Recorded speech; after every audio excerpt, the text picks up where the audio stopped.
Shalom, everyone. Thank you so much for joining us today for Is Judaism a Religion? New Perspectives on the Old Notion of Dat in the Scroll of Esther with Dr. Nadav Shifman Berman. Dr. Berman is a research fellow at the Faculty of Law at the University of Haifa. Nadav's research explores Jewish thought vis-a-vis pragmatism on the one hand and vis-a-vis agape on the other. More broadly, Nadav's research investigates the dialectic between pragmatisms and fundamentalisms. In collaboration with Professor Tal Z. Zarsky of the University of Haifa, Nadav leads an ISF-funded project on intersections between law, technology, and Jewish thought. Before his IDF service, Nadav studied at Yeshivat Ma'aleh Gilbo'a. Dr. Berman, thank you so much for being here today. Thank you, Alex, for this kind introduction. Okay, hi everyone. It's a pleasure to be here. I mean, we are sitting in different places on the globe, but I'm looking forward to see the faces behind the names and to hear your feedback.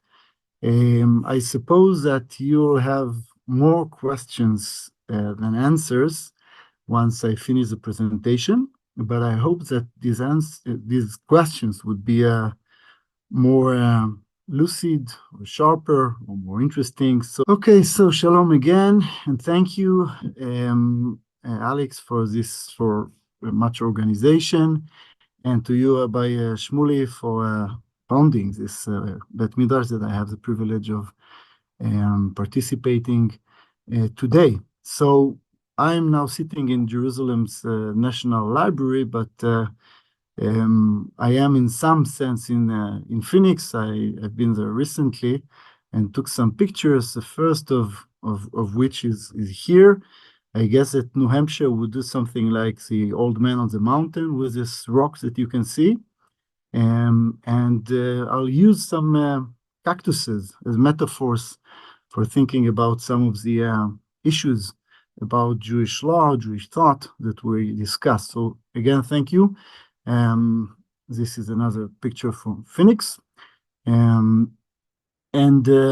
us begin, not before we mentioned the fact that it's been 167 days and nights since October 7th, and we are still waiting for the return of our brothers and sisters from the Gazan captivity of the Hamas terrorist hostage.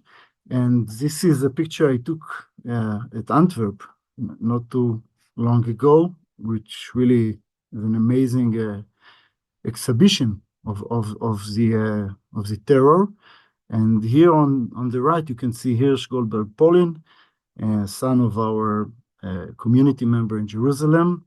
So I guess it applies to you as well. So that many of us know in person one or more of the hostages or of the soldiers, chas v'chalila, killed or injured, and really hoping for a good nafochu to arrive.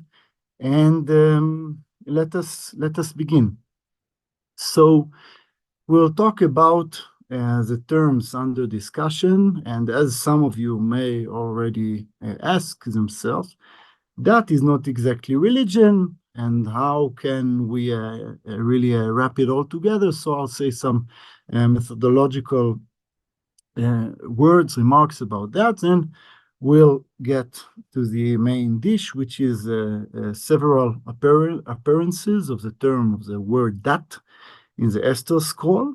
Maybe it will surprise you, maybe not. I recently published the Hebrew version of the crux of this shiur, I can say, though I'll add here many things. And we'll deal with 5 moments or scenes within the Megillah. We can't exhaust it all, but I'll try to problematize this word and to propose that the Megillah is really a critique of that and various facets that are involved with this term in the Megillah.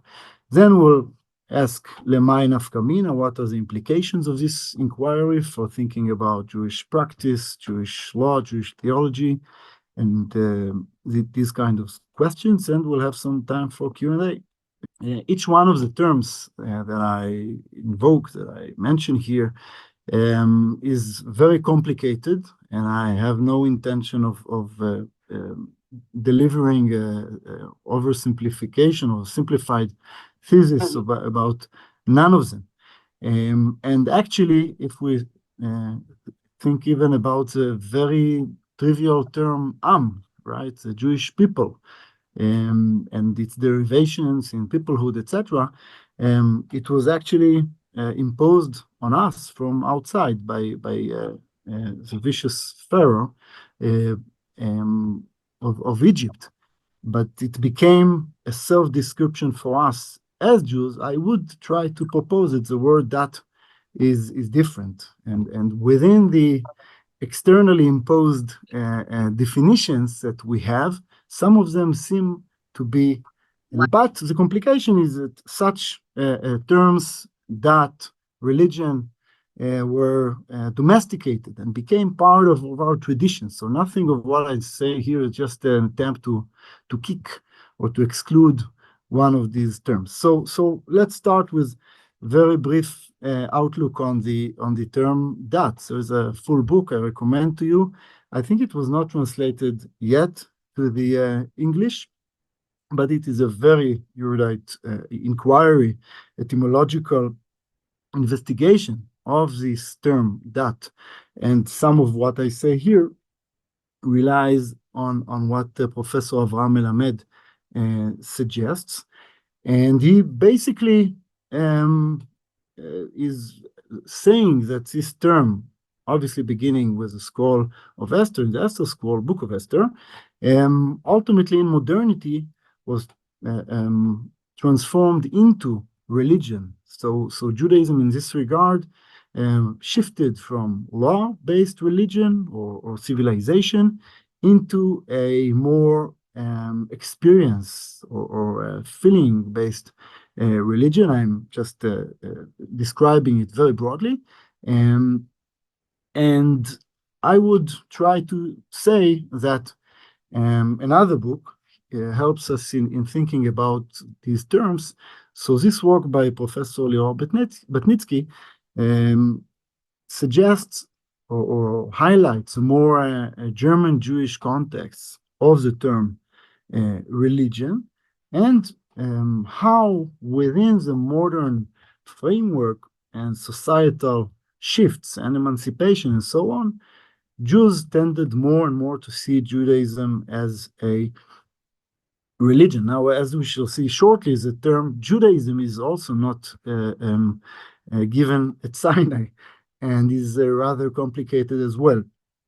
So really, we're dealing here with a raft of terminologies. So Batnitsky suggests or points out Friedrich Schleiermacher,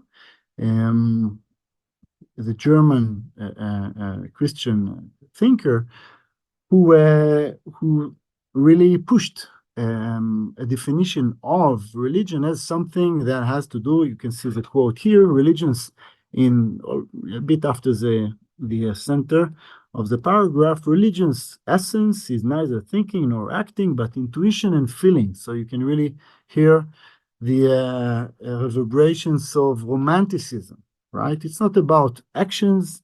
It's not about mere rationalistic thinking as people in the Enlightenment, 17th century, maybe 18th, early 18th would say, but it's more experience-based phenomenon. And Schleiermacher's definition was foundational not only for defining religion, but also for the birth of secularism as we know it, and the kind of weakening of the authority of the previous religious conceptions of divine command or instruction.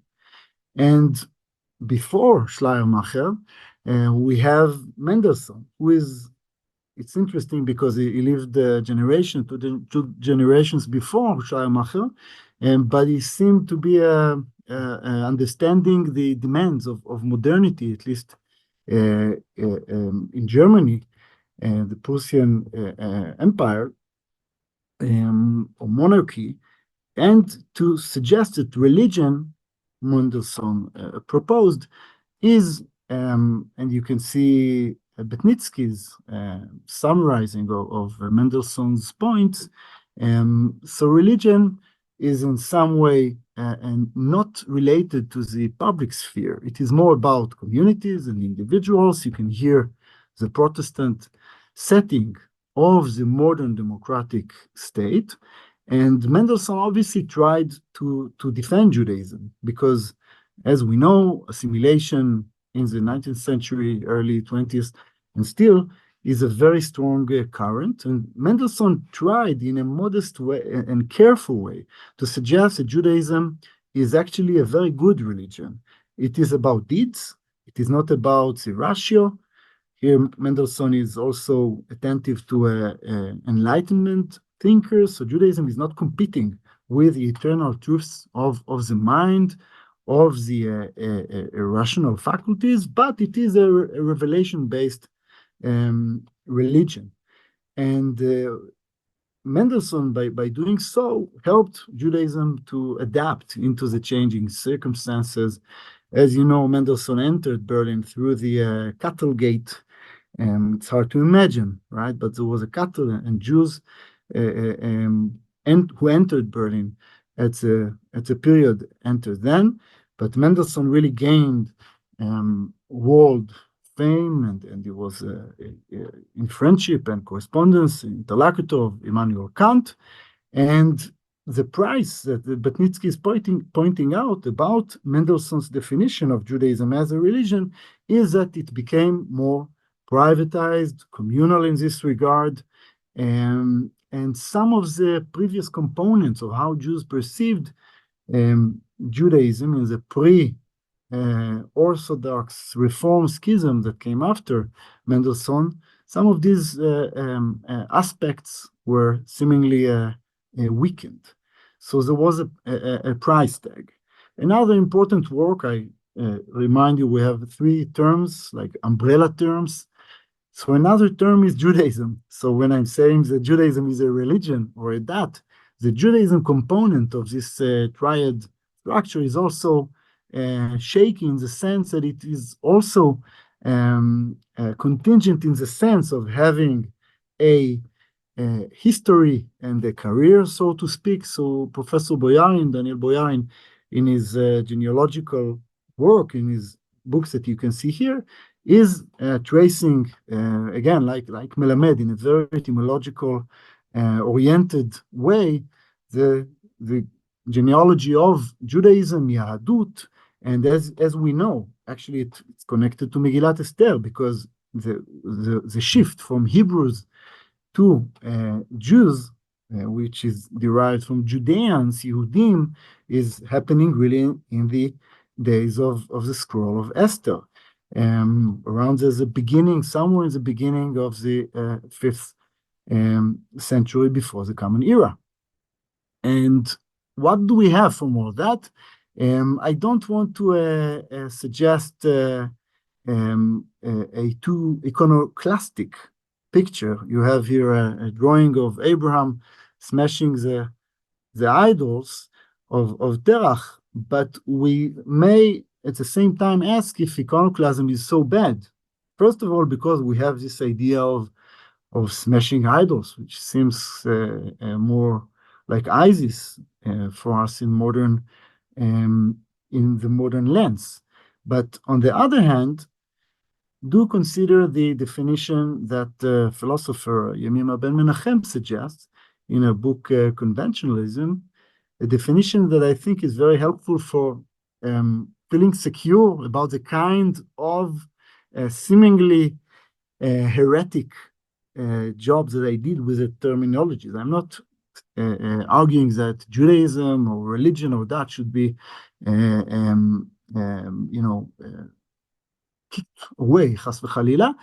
So she's suggesting, I'll quote, let me introduce, suggests Professor Ben Menachem, a distinction between skepticism and iconoclasm. The skeptic points to the obstacles that stand in the way of obtaining knowledge about a particular domain, nature, mathematics, or meaning. And there is something overarching and not anti-realistic in skepticism, surely in the radical version of skepticism that you know from Descartes, right? The world is not real, is not really real.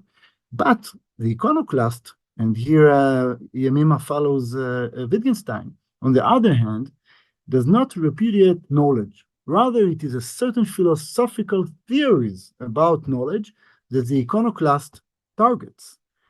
Such theories tend to reify or to put too much weight on entities the iconoclast perceives as idols to be smashed. And here we recall our father, patriarch Abraham, and Wittgenstein in this regard is continuing Abraham's path in trying to sharpen our understanding of realities and to be less affected by terminological shades or terms that are not adequate to the phenomenon that it describes. So that's the general connection, philosophical context, of how I think about approaching these terms. I'm not trying to do away. So by extension, our task here is not to reject the terms dat, religion, yadut, and so on, or to say, surely not, it's an important phenomena. התופעות, they signify, are not existing, right? You have, I don't know, Shlomo Zand arguing that there is no Jewish people. I'm not saying that. But rather a warning sign against succumbing too easily to fashionable umbrella terms. Okay, some of them seem to be just in the very eyes of the biblical narrator as problematic, as I'll suggest right now. So with all this problematization of several concepts, that we discuss, I want us to turn to the Esther scroll and to revisit or to highlight 5 moments in the Megillah that demonstrate or exemplify what was that in the eyes of the narrators of the Megillah. The Talmud in Baba Batra is ascribing, attributing the Megillah to Anshe Knesset HaGdolah. Seemingly, it is stories that really Mordechai and Esther told, and the Jews of the time, of the early Persian Empire, told about this. So 5 moments in the Esther scroll that demonstrate what the Megillah and the narrators of the Megillah think about the word dat. So first of all, this word is almost absent from the Bible, from the Tanakh, before the Esther scroll. We have this strange or singular word, milah yehidait, in Deuteronomy 43. Esh dat lamo, what does it mean? Good question, but really the center of mass of this word that appears in the writings part of the Bible. And Avraham Melamed, in his aforementioned book Dat, is remarking, and there is much scholarship, linguistic scholarship about it, that it comes that from the Persian word datan, whose meaning is to give, given, or to impose, right? There is a kind of giving which is not considerate to the other, and this is really imposing. And this is, by the way, how the rabbis are seeing Sinai, vis-a-vis, or against the Megillah, right? In Sinai, the Torah was imposed or given as that, maybe in this regard. And in the days of Esther, there was some covenantal give and take, in acceptance, deep acceptance. But the word that in itself is more like a command, a strict command. And I would mention that in Indo-European languages, this Persian root made its way to the English word data. And we'll return to this etymological insight later. I'll have a modest suggestion about what can it imply. So let us turn to really 5 scenes in the birth of the biblical notion of that. First of all, first scene is really, most of the scenes, by the way, would be on the first chapter of Esther. And the first scene is really describing this festival, this carnival, this event that King Ahasuerus or Xerxes, as Professor Aaron Kohler uses this word. There is a dispute who exactly, which Persian king exactly was it that Megillah is describing. So I'll use the word Ahasuerus, but probably Professor Kohler is correct about it, more than me for sure. And I'll use the traditional word Ahasuerus. And the first appearance of this word in the Megillah is altogether quite different from what we think when we picture the idea of dat, the noble idea of dat. Here, Ashtiyak, dat, drinking, was according to the law, but no one coerced. And Professor Kohler asks justly, what's the point here? Everyone should drink, but when people drink, they are not exactly obedient and listening. It seems like a grotesque description. So hence my titling of this scene as a dat of drunkenness. And second scene, dat is a legal profession. That seems more like the legal notion of dat that we know. And within this seventh day of the Mishteh, King Ahasuerus orders to bring Vashti before him, Beketer Malchut, to show the peoples and the ministers, the princess, her beauty. And interestingly, an early Aramaic Targum suggests that there is a dafka here, Beketer Malchut only.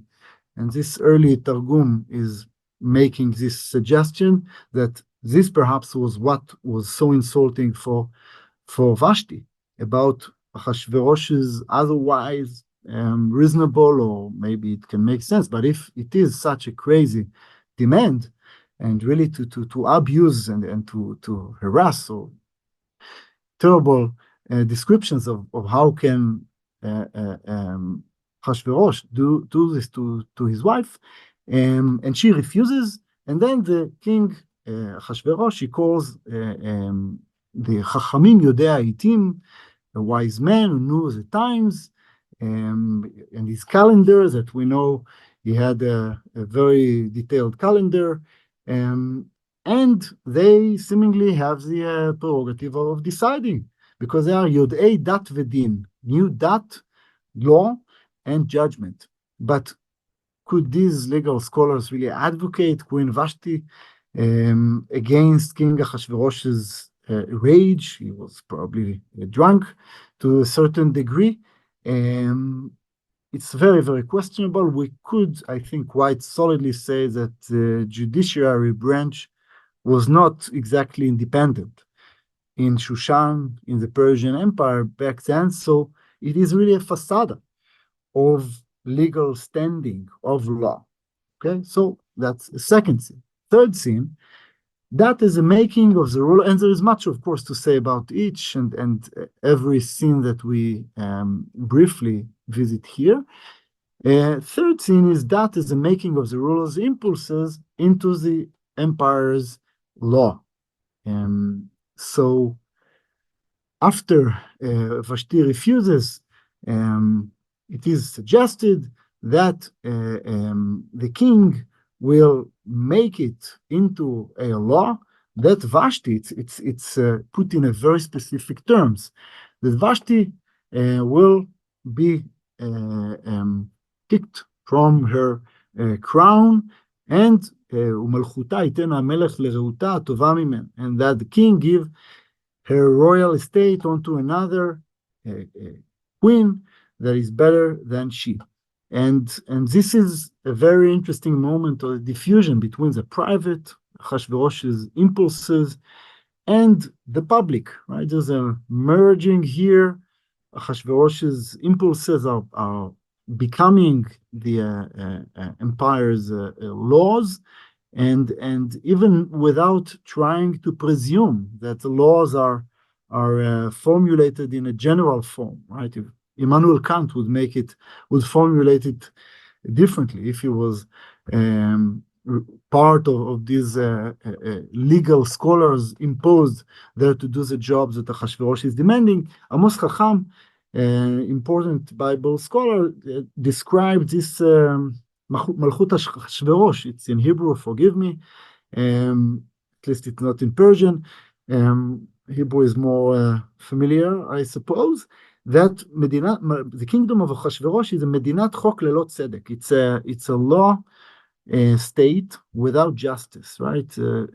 Law is determined, writes Amos Chacham, not according to moral principles, and its application is arbitrary. Af'alato shrirutit.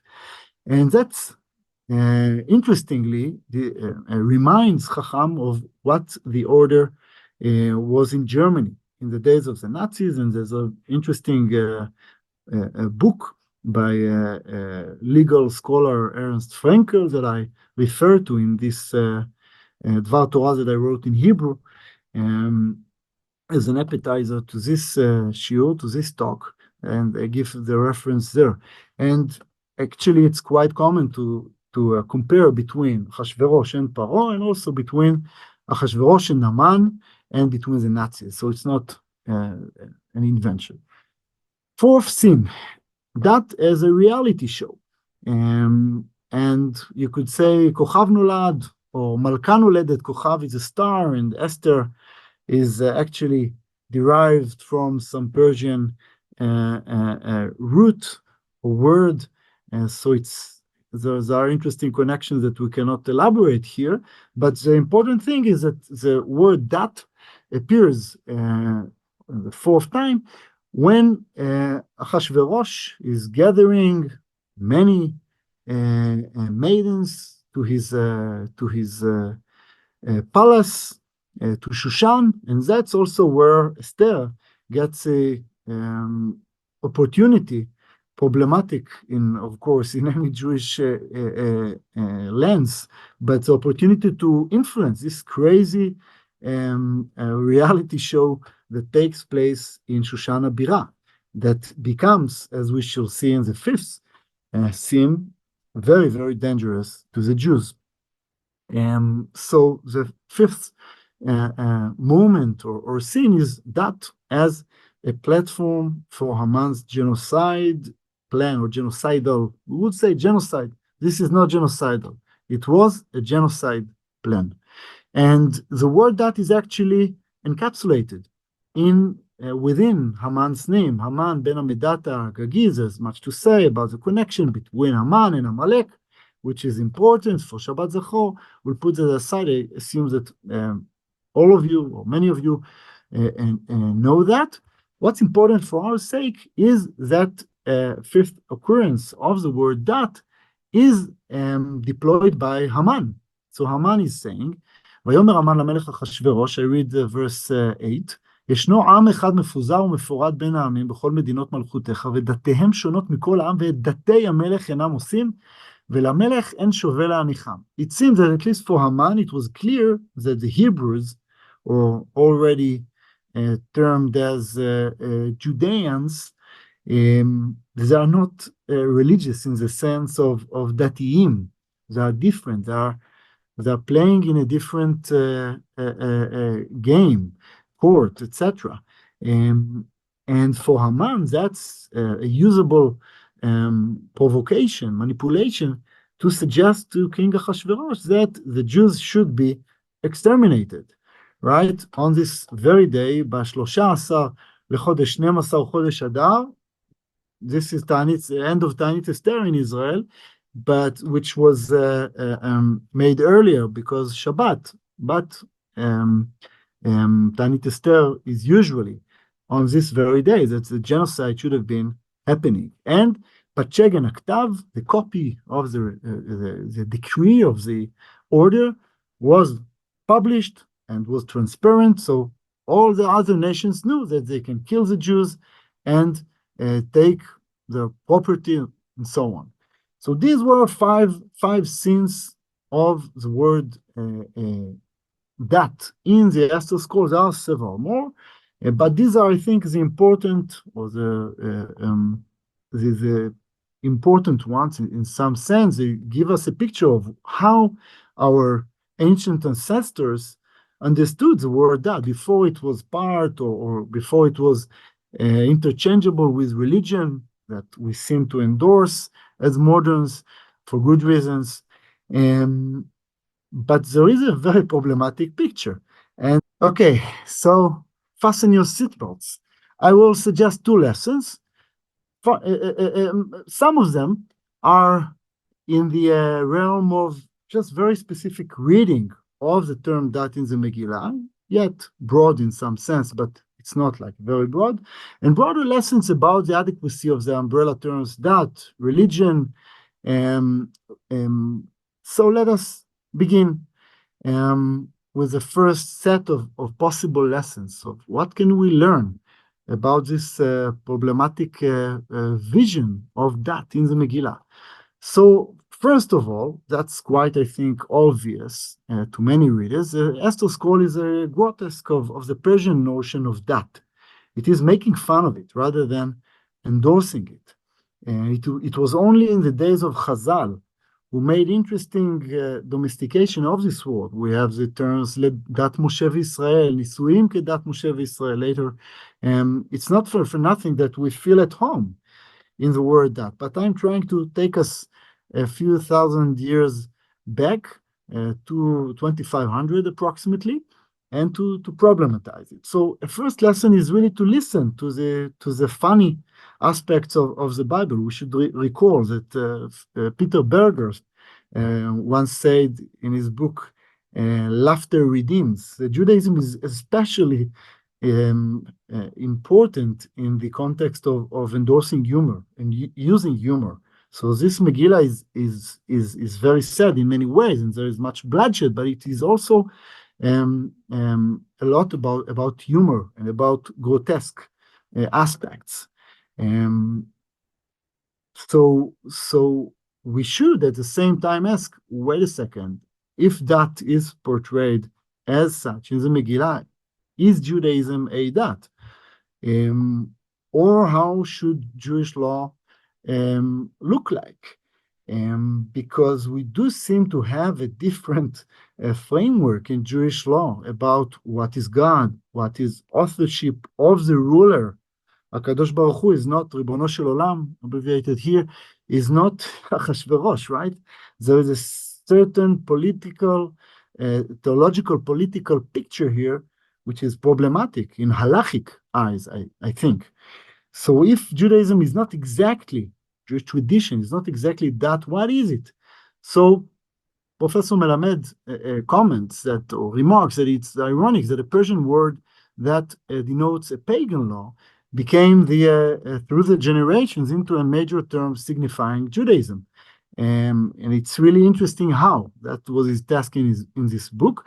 And the rabbis really domesticated this word while subverting its problematic meaning that it had in the book of Esther. Another second lesson is in praise of the Torah's wise instructions, chukim chachamim. It's not arbitrary laws, as in the case of Achashverosh.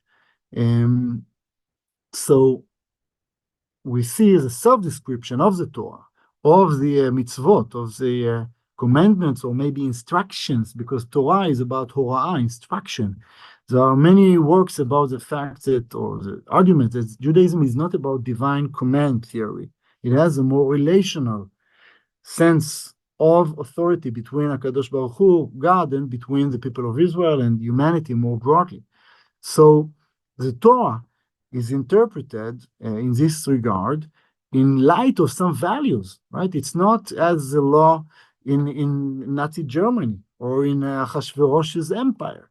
And the sages, the Jewish sages up to this day are maybe should be seen as parshandatas. They're interpreting the laws. They're not just imposing it blindly and invariably. And there is also an interesting counterfactual point here, because the etymology of parshandata is actually something made of plural colors. And in this regard, the Jewish portion that I would suggest is rather fallibilistic, sensitive, he or she, and adapting the Torah's instructions while considering the changing conditions rather than just dictating. So that's a Parshan Data. Rashi was called Parshan Data, so it's not my mere invention. Another third lesson is against Hadata of Judaism. There is in Israel a decade-long argument that there is a Hadata in Taf, with a letter Taf, religionization. I'm of those skeptic about this particular contention, but it does seem that there is a Hadata or dataizing in modernity. This book by Jerry Muller suggests roughly that. And in the context of Megillah, it seems that the Megillah is warning us against dataization, against Hadata with the letter Tet, as you see in the title, against seeing people, God, nature, human connections, love, you name it, in a merely way or in a reductionist manner, okay? So it requires some sense of belief, trust, emunah, emun, that the Bible is very much fond of. And so the Megillah is maybe a remedy against this tyranny of metrics in Muller's book. I call it madedet. That's like sha'elet, or the disease kind of word, right? So madedet is a kind of disease, the belief that you can measure everything, that everything is quantifiable. Fourth lesson, laws are not morally self-sufficient. And that's a lesson that political theorist, Jewish thinker, Yoram Chazoni, is drawing from the Megillah. And he is emphasizing the idea of conscientious objection, right? Because what we see in the Megillah is really frightening, that the king can order everything and no one will question, wait a second, is that moral? Is that what God demands from us? And in this regard, Jewish law and the Torah have a sender, mo'en. There is a mo'en and im'an, recipient and sender.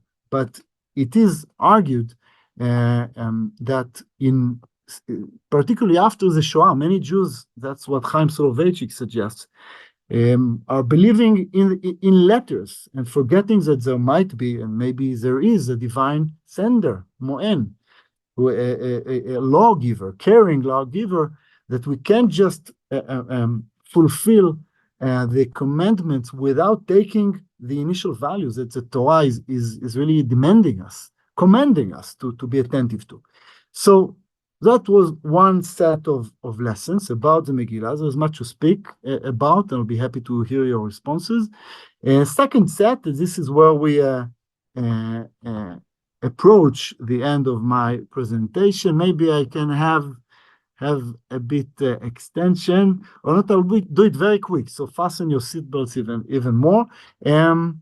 So first about umbrella concepts, umbrella terms, to be more attentive about what they define, signify, and so on, because there is seemingly a price to in modernity, in modernism, to the ism, right?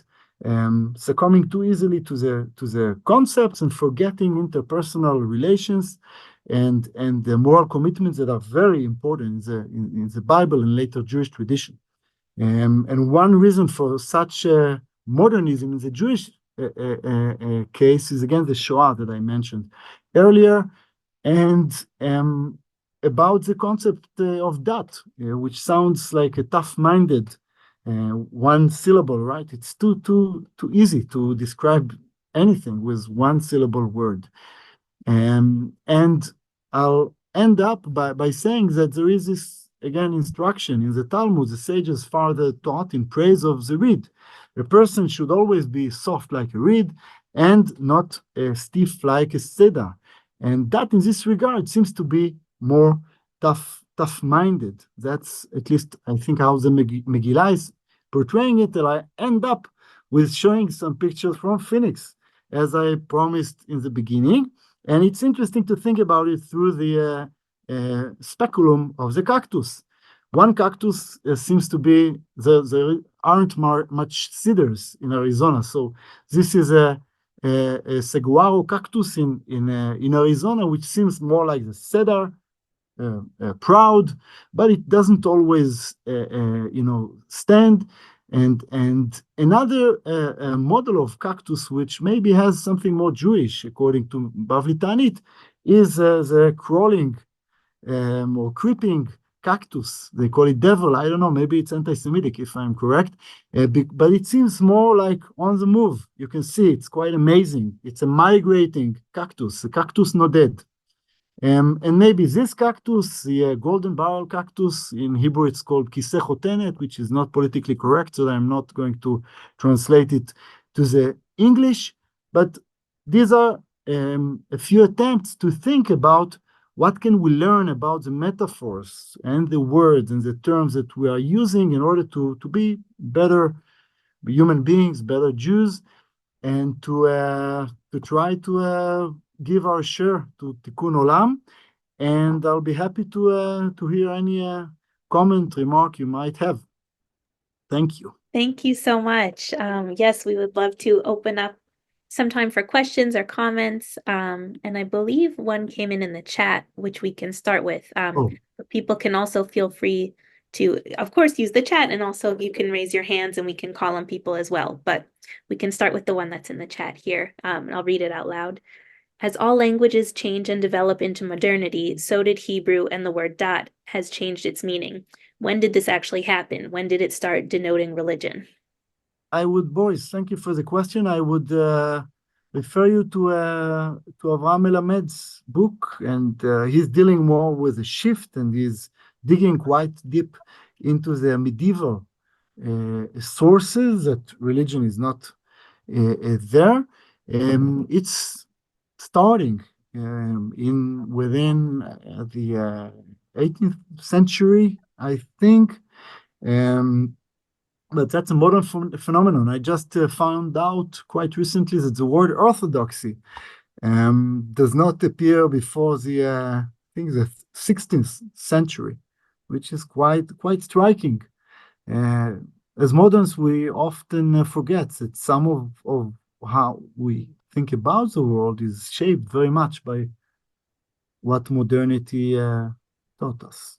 Can I continue just briefly? So when Ben Yehuda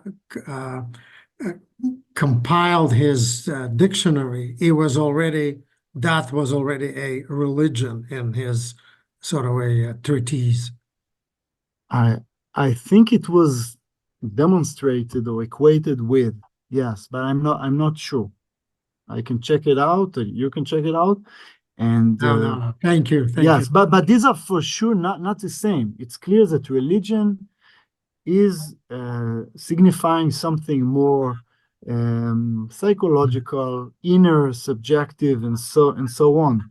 But for Jews, and for Muslims, I would say, and maybe also to Catholics, since that's the dominant category, it's clear that we're inclined to think about Jewishness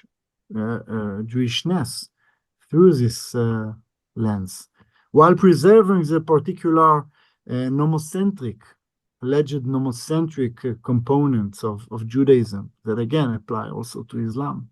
Thank you, Nadav. Thank you, Boris. Was it clear what I meant by hadata with dataization, as distinct from religionization, which is a prevalent accuse made in Israel against imposing Judaism on Jews in the state of the Jews, because it's a I would say quite a remote connection between. It would be interesting to ask Jerry Muller, Professor Muller, if it seems reasonable to him, but given the connection, the etymological connection between that and data, again from the Indo-European route, it's tempting to say that some modern conceptions of data are amounting to hadata in this regard. When a civilization is governed by data, as we are, and it gives us a lot, right? We are now using data to communicate. So again, it's not to undermine the significance of data. It's more a critique of what the Megillah tells us about that. Yeah, I don't want to usurp all this question and answer, but I just wonder, when we say today that he is a dati or she's a datiya, it's a different meaning in this word of today. Yes, sure, for sure. I grew up in a kibbutz dati, right? Yeah. So, I mean, that's part of my upbringing, but it's a very interesting question. As we say in Hebrew, Im lasafta hayu galgalim.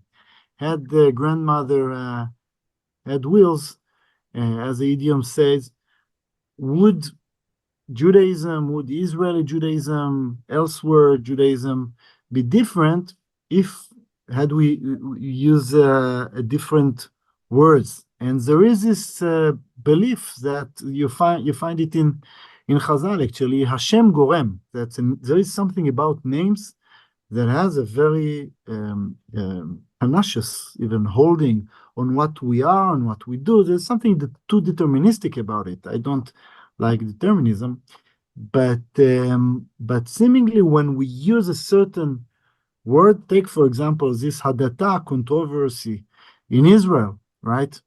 It's an argument against imposing halacha or certain norms of halacha in the public sphere.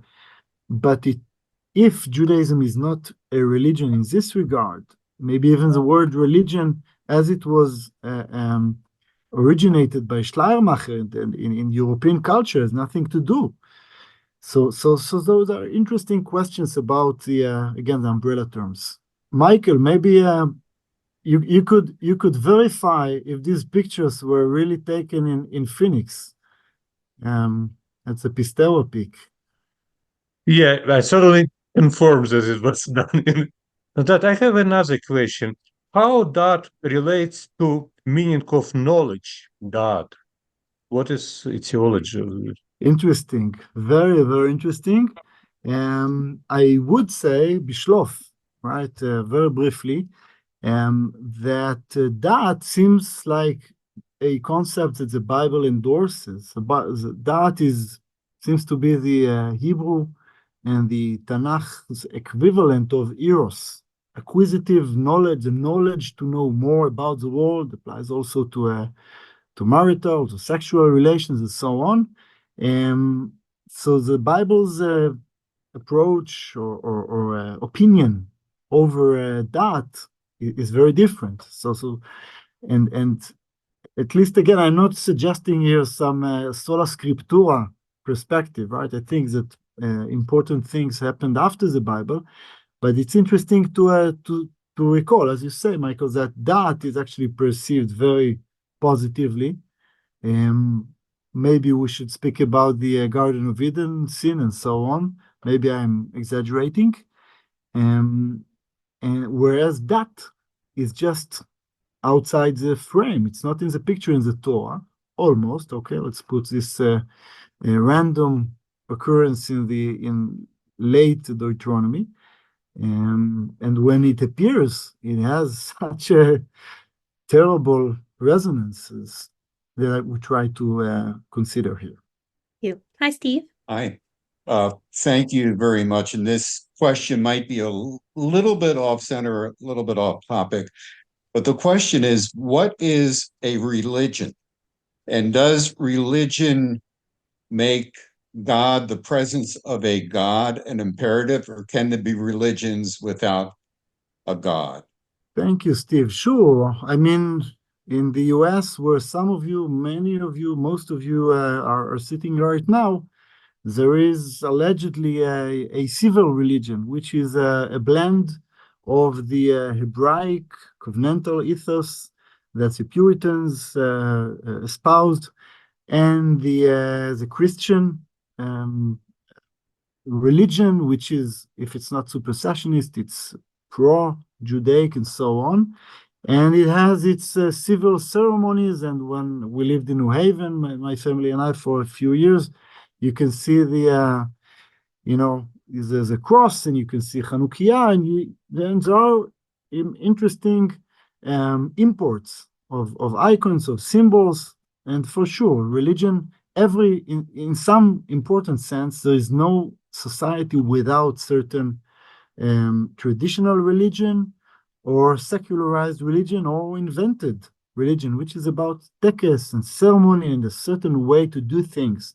That's something that we see very strongly in the Megillah, and why Esther was fasting for 3 days. In some sense, no humanity without that as ceremony, as collective ceremonies. But the interesting thing about modernity is that religion is privatized and is in some sense, rejected or gone from the public sphere. But as you know, Jose Casanova, there are important discussions of how to allow religion in the public sphere in a polite manner, in a good way that fosters collaboration and democracy and so on. That's an important challenge that we can't discuss here, of course. I would just say that you have my email. It's in the last slide maybe, but at Haifa University, if you have any question or comment, I'll be happy to continue the conversation by email if you want. Thank you very much. If you Yes. have any question, we'll look. Thank you so much. And thank you so much for being here today and for leading this class for us. And thanks everyone for tuning in and joining. We do have 2 opportunities next week to learn with us again. On Tuesday, Rabbi Shmuley will be starting a new 10-part series on the 10 greatest Jewish ideas. So those will be starting next week on Tuesdays at 10 a.m. Pacific time.